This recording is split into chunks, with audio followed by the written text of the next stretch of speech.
안녕하십니까. 세상 읽어주는 남자 이상훈입니다. 오늘은 엔비디아 젠슨항의 중국 챙기기라는 주제로 한 말씀 드리겠습니다. 젠슨항의 중국 챙기기가 눈물겹습니다.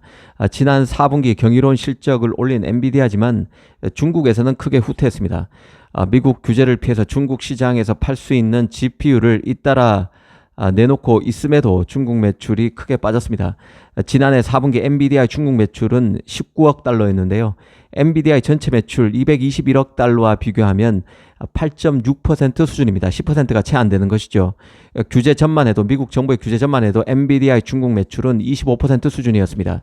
이 잘 나가는 엔비디아, 이보다 더 좋을 수 없는 엔비디아지만 현재 엔비디아의 아픈 손가락 같은 게 지금의 중국 시장입니다.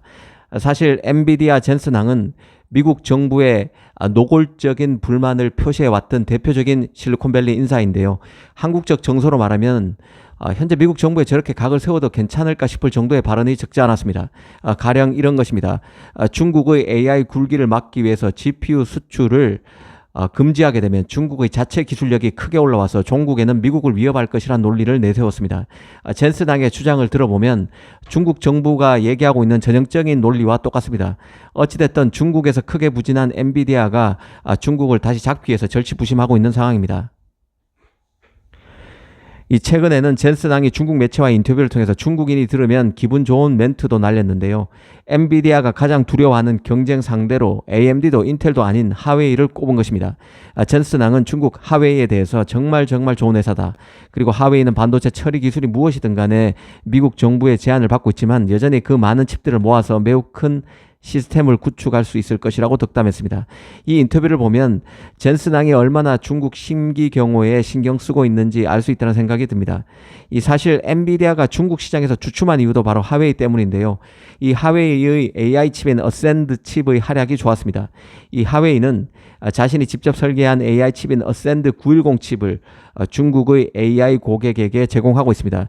이 칩의 경우는 추론 같은 경우는 엔비디아 A100, 그 암페어 100 GPU의 80%까지 성능이 미친다는 주장을 하웨이가 하고 있지만 이걸 액면 그대로 믿기는 쉽지 않은 것이죠. 이 최근에는 하웨이가 스마트폰 SoC 그 AP보다는 AI 칩 생산에 더 주력하는 것으로 알려질 만큼 중국의 바짝 AI 굴기에 열을 올리고 있습니다. 특히 엔비디아 같은 경우는 하웨이 어센드 칩과 경쟁을 위해서 새로운 AI 칩 2개를 내놓을 준비도 하고 있는 상태입니다. 이 H800의 수출도 막히자 H20 등 새 GPU를 중국에서 엔비디아가 내놓았는데요. 큰 반향이 없자 새 GPU를 새롭게 내놓을 수 있다는 것입니다. 이 사실 엔비디아가 중국 시장에 대한 미국 정부의 규제를 뚫기 위해서 노력하고 있는 모습을 보면 젠슨항의 열정을 느낄 수 있습니다. 시장을 향한 비즈니스맨의 열정 같은 것을 말합니다. 그 AI 굴기를 좌절시켜야만 하는 미국 정부로서는 엔비디아의 GPU가 중국으로 가는 것을 막아야 합니다. 그래서 맨 처음 미국 정부는 이 TSMC 7나노에서 만드는 암페어 100, A100과 5나노에서 만드는 호퍼 100, H100의 중국 수출을 막았습니다. 그 뒤 엔비디아가 미국 규제를 피해서 그 A100의 다운그레이드 버전인 A800, 그리고 H100의 다운그레이드 버전인 H800을 내놓았고 이것도 중국에서 불티나게 팔리자 미국 정부는 A800, H800도 못 팔게 만들었습니다.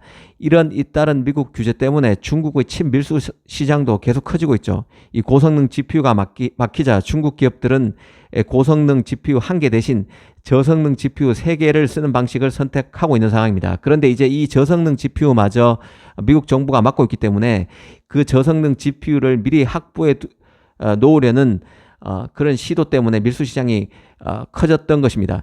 특히 미국 정부는 대중 수출의 수출 통제의 빈틈이란 지적을 받아왔던 이 클라우드 컴퓨팅 서비스도 중국이 접근하지 못하도록 제한하는 방안을 조만간 내놓을 것으로 예상되는 상황입니다. 이 조치가 시행되면 아마존, MS 등 미국 클라우드 서비스 제공업체들은 중국 고객사에게 최첨단 AI 반도체를 활용한 클라우드 컴퓨팅 서비스를 제공하기 어려워질 것입니다. 이 미국 정부의 규제와 관련해서 엔비디아 사례를 보면서 느끼는 생각은 지금은 중국 리스크가 당분간 더 커질 수밖에 없다는 점에 있습니다. 미국 편에 서 있지만 중국 고객이 대거 빠지는 데 따른 리스크를 최소화해야 하는 기업 입장에서는 반도체 굴기의 대못을 박으려는 미국 정부 사이에서 보이지 않는 팽팽한 긴장감이 커질 수 있다는 생각입니다. 오늘은 젠슨왕의 하웨이 띄우기를 보면서 이런저런 생각을 한번 해봤습니다. 감사합니다.